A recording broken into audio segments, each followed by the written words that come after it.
De la mañana, 35 minutos. Don Mario Quirós, buenos días. Muy buenos días, Henry. Buenos días a todos.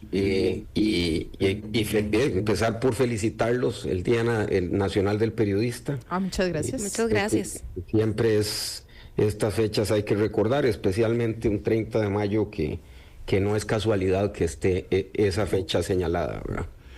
Bueno, don Mario, gracias por el saludo. Igual a la gente que nos ha escrito desde muy temprano. Esas son cosas de reconocer a un grupo de personas, muchos de ellos, pero muchísimos de ellos que lo hacen muy bien todos los días. Eso nos alegra saberlo. Pues igual como en toda profesión, pues habrá quien no lo haga como debe ser y otros que lo están haciendo muy bien. El reto diario de llevar la información. Son los menos. Exactamente. Don Mario, es que hay varias cosas. De hecho, ahora que Ángelo me estaba comentando sobre nuevos datos que usted ha publicado, que se ha conocido desde su estudio, pero a mí me gustaría, para empezar, preguntarle dos cosas que en estos días han quedado muy sobre la mesa. Una es este ya evidente y casi permanente transfugismo político. Yo no sé para ustedes, los que analizan la política, el último caso fue el del Partido Liberal Progresista, que prácticamente ha dejado solo a don Elif Feinsan como fracción en la Asamblea Legislativa. Pero eso es una demostración de que la gente se suma a un partido político con el interés de llegar a un lado, pero no es porque haya una alianza de, ¿cómo se dirá esto?, de creencia política como tal, es decir, que sean fieles a un partido político y por esa razón se desmoronan de la manera como lo estamos viendo. Yo no sé ustedes cómo lo ven desde el lado del análisis político. Muy buena pregunta, Henry. Yo creo que hay una frase muy dura, pero hay que decirlo: los partidos políticos dejaron de representar. Creo que en algún programa anterior habíamos hablado de que lo que tenemos en Costa Rica hoy son vehículos electorales, algunos llamados taxi y otros son busetas, porque llevan más gente a diputaciones y alcaldías, pero al final de cuentas eso es. Desde la caída del bipartidismo, que se empieza a dar en el 2002 y empieza un proceso de degradación, ha seguido una fragmentación que no ha tenido un rediseño institucional. Los partidos dejaron de ser el vínculo natural de representación y se han vuelto estructuras que esencialmente la gente las percibe como administradores de puestos, ¿verdad?, pero que no están respondiendo hoy a una nueva lógica ciudadana. No es casualidad que el 87% de las personas en la última encuesta del CIEP digan que no tienen partido. Y sí, hay una nueva lógica, que yo creo que es una parte de lo que hay que entender, donde no se está votando por fidelidad heredada, se está votando por utilidad, la relación de la gente con la política en los partidos es funcional, ya no se es de un partido. Y claro, esto a la gente que está en los partidos, ese transfugismo, lo que hace es que estén buscando mejores opciones electorales para crecimiento político de ellos, porque el embudo en los partidos donde están cada vez se ve más cerrado. Don Mario, buenos días. Le quería consultar, en efecto, el año de campaña inició hace rato, yo creo que hace más de un año, y estamos teniendo bastantes movimientos en la asamblea. Es meramente un comportamiento de, como dice usted, quienes buscan subirse al bus, a la buseta, al carro, a lo que puedan con tal de seguir vigentes. ¿Es probable entonces que sigamos viendo más movimientos en las fracciones, o usted cree que ya está tal vez fuerte las fracciones que están como tal? Liberación ya se va a quedar así, no hay tanta fracción, tanta división, Unidad Social Cristiana. ¿Cuál es su balance con respecto a las fracciones que están ahorita y si ve que hay alguna posibilidad de que alguna pueda seguir moviéndose? Bueno, pues creo que sí, creo que hay algunas posibilidades de que se mueran. No veo eso tanto en Liberación Nacional, en la Unidad y en Frente Amplio. Todavía creo que eso va a tender a estabilizarse, ¿verdad? Un poquito, porque ya ya los filtros se van cerrando. Donde sí creo que podemos observar, y a eso hay que ponerle atención, es en las alcaldías. Cuando estos partidos, Liberación y La Unidad, ya tengan definidos sus candidatos a diputados, posterior a eso yo sí creo que movimientos territoriales que no lograron ser electos en esos dos partidos, digamos, los partidos tradicionales del bipartidismo, van a buscar opciones en otras casas donde probablemente desde ahora, si uno los conoce bien, ya tengan por lo menos sembrado una semillita como plan B. Sí. Ahora, don Mario, es evidente entonces y ahí entendible que si este es el escenario de los partidos políticos, con razón fácilmente usted puede ver un dirigente político del PAC aliándose con Liberación, alguien de Liberación con el Partido Liberal Progresista o en la Unidad Social Cristiana. Esto se desbarató hace rato, es decir, la creencia política aquella y mucho menos aquellas épocas del comunismo y todo aquello que se profesaba, nada de eso existe hoy en día, sino la persona y el interés de cada persona de llegar a un puesto que le interesa. Los partidos políticos, que fue usted quien lo dijo alguna vez aquí al aire, sin ellos no hay democracia. Es el pulmón, es cómo funciona la democracia. Pero llegará el momento en que esto se vuelva muy, muy individual y los partidos como tal sean parte de la historia. Yo creo que lo que pasa, Henry, es que tenemos que pensar en cómo transformar los partidos políticos. Es cierto que la estructura actual que tenemos no responde a lo que es la estructura de la sociedad. Esto no es solo culpa de los partidos políticos.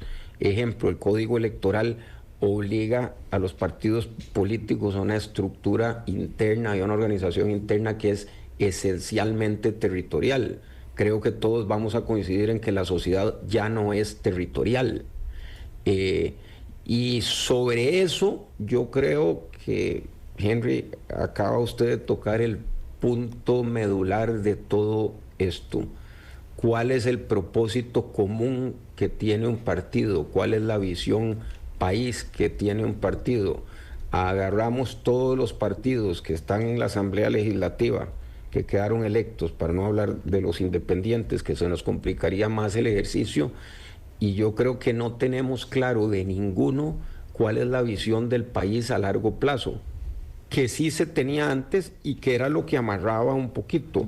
Ahora lo que tenemos de nuevo son intereses electorales, pero no políticos en el sentido de la gran política. Es una vocación electoral de qué me conviene para asegurar puestos.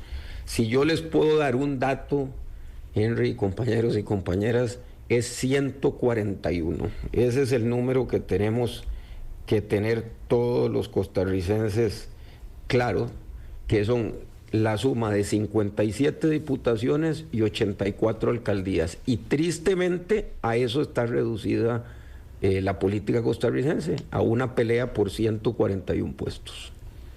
En los datos que usted publica, don Mario, que habla de la política para el próximo año, habla de más de la mitad, el 59% del electorado va a estar compuesto por millennials y por la generación Z. Que son los que ya han perdido o tienen, ¿verdad?, menos entusiasmo por participar en política. Es ahí lo que usted está diciendo, Angie, porque en ese mismo estudio dice que, claro, es una generación que no siente fidelidad porque no vio nacer el sistema como tal y sienten que con ellos hay una deuda. Y que el sistema les ha fallado. Y que el sistema les está fallando. Esa es una interpretación de lo que usted está publicando, don Mario. Creo que eso no es una interpretación totalmente correcta. Ahí, si ustedes ven cuando digo eso sí suma, Henry, Angie, Ángelo, Lorena, el 59% del padrón. 59% del padrón va a tener menos de 45 años. Caramba. ¿Ah? Para dimensionar eso, el otro día hacía un ejercicio y decía que eso hacía que los más viejos de ese grupo nacieron en 1981. ¿Qué es lo que han vivido? Bueno, primero no vivieron como, digamos, la época de oro de nuestro sistema político de la Segunda República, y lo que han vivido es una experiencia de frustración acumulada. Lo que han visto en su vida adulta o adolescencia es un Estado que promete más de lo que cumple, pero su vivencia concreta ha sido de desempleo, de desigualdad y falta de representación política. Recordemos también que en 30 años, que les ha tocado mucho a estos, el desempleo joven, cuando ellos empezaron, ha sido 2.6 veces más alto que el desempleo nacional. O sea, ha sido un mensaje de que si uno en Costa Rica es joven, le va a costar más, ¿verdad? Es una experiencia generacional que les construyó el país, donde entran al sistema en desventaja. Y eso condiciona mucho algo que vengo yo sosteniendo, que no estamos solo ante un cambio generacional, sino que estamos ante un cambio en la lógica de voto. La política tradicional no ha sabido responder a estas nuevas demandas porque es una generación cuyas motivaciones son muy distintas a las generaciones anteriores. Esa palabrita motivaciones me pareció clave. Yo no sé, a ver, Lorena, si usted participara en política, ¿qué la motivaría a hacerlo? ¿Qué lleva hoy una generación? Lorena es de los millennials. Millennials. Ajá. Entonces le cabe bien la pregunta, porque, a ver, uno dice, Lorena o Ángelo o Angie, yo ya estoy muy viejito. Yo soy de la generación vieja, don Mario, así que no me voy a hacer la pregunta yo mismo. Yo creo que ahí estamos los dos, Henry. Yo creo que sí, creo que sí. Nos excluimos de esa respuesta. Los millennials van de 1982 al 2001 y la generación Z del 2001 hasta la fecha. No, viejitos. Calcule. Pregunto a ustedes, de hecho, muchachos, ¿qué los motivaría a hacer política? ¿Qué los llevaría? ¿Los atraen los partidos políticos? Yo no imagino. ¿Les atrae un líder político? Uno pensaría, bueno, si me representa y es de mi misma generación, quizás. ¿O no? Creo que tal vez. Si Tal es vez alguien por ahí. si es alguien que conozco o por lo menos que me lo recomiende alguien muy, muy conocido Es Pero es un que- tema de cercanía. y afinidad. Yo Ok. creo que por mi personalidad, la política no es algo que yo No, vea, de fijo. ¿verdad? Pero- por mi pero personalidad. sí. No. Ni participar, ni ir a menos, votar. No menos participar. Ok. Votar sí, obviamente. Ok. Pero participar, no, Angie. jamás. A mí me encantaría. A mí también. Me encantaría. Desde esa trinchera como periodista he tenido como fuentes de política casi que toda mi vida laboral. Entonces siempre he estado involucrada en política y me encantaría poder involucrarme. Siendo sincera, no me identifico con la figura, al menos de lo que uno ve desde afuera, de un partido político en nuestro país. Sí. ¿Verdad? Ese juego de poder y tan complejo de intereses. No tengo plata para ir a pagar, pero me encantaría. Es que, don Mario, yo Diputada creo que, sí, don Mario, para terminar, yo creo que es eso, ¿no? Ya que un joven hoy en día diga, me interesa un partido político o participar en política porque es que qué bonito, ya no, ¿verdad? No, y vuelvo a lo mismo. Todos opinamos desde nuestro contexto, desde nuestra vivencia, ¿verdad? Y los jóvenes lo que han visto es, digamos, ya una degradación de nuestra política muy acelerada. Ustedes que cubren política, basta ver una semana en la Asamblea Legislativa de lo que se dicen en control político para que uno diga, de mejor salgo corriendo. Sí, ¿verdad? total. Y lo que hay es una demanda, yo creo que esto es transversal, hay dos palabras que yo creo, o dos frases que son importantes. Hay una demanda de cambio transversal, y eso yo creo que sí toca a todas las generaciones, pero que obviamente va a ser más aguda en generaciones que representan un 60% del padrón. Y después hay una demanda por resultados. Estas generaciones en las cuales Henry y yo no estamos, no están dispuestos a esperar el tiempo político que antes se toleraba. Son más impacientes en el buen sentido, lo digo, yo no lo digo Sí, como una sí. cosa negativa, ¿verdad? Pero son más impacientes y más exigentes, porque de nuevo la lógica es distinta. Ayer oía en una entrevista al secretario general del Partido de Liberación Nacional, y cuando hablaba bastante de la historia de Liberación Nacional, y yo lo que pensaba es, para las nuevas generaciones, Sí. lo que está diciendo es sentido común. Los hechos no es como que incluso alguien me escribía y me dijo, bueno, pero este señor lo que está diciendo es, está vanagloriándose de casas que hicieron con la plata de todos. Es como lo mínimo que uno esperaría. ¿Cómo está diciendo que eso es algo? Un gran logro. Entonces, exactamente, ya no es un logro, es como lo mínimo que esperan, ¿verdad? Y yo creo que digamos, ese cambio de motivaciones y de lógica, Henry, hay algunos partidos que no lo han entendido.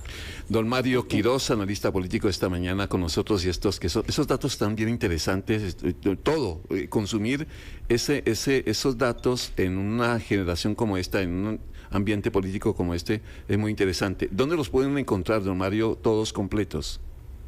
Todos están siendo, realmente lo que hice ahora es que tomé mi investigación y tomé las investigaciones de CIEP y de DESPO y de otras fuentes, y estoy tratando de insistir en lo que es la cultura de datos, que en nuestro país no es mucho. Entonces en mi Facebook, Mario Quiroz, ahí estamos, todos los días estamos publicando una parte. Hoy creo que vamos a tener un poquito más de críticas, porque toca hablar del contexto del apoyo al presidente en el contexto en el que estamos. Entonces eso siempre causa un poquito más de roncha. Le van a arriar. Le van a arriar. Para traducir ese 59%, es 1.770.000 electores. No es un dato menor. No, ahí nada. va a venir la conquista de los partidos.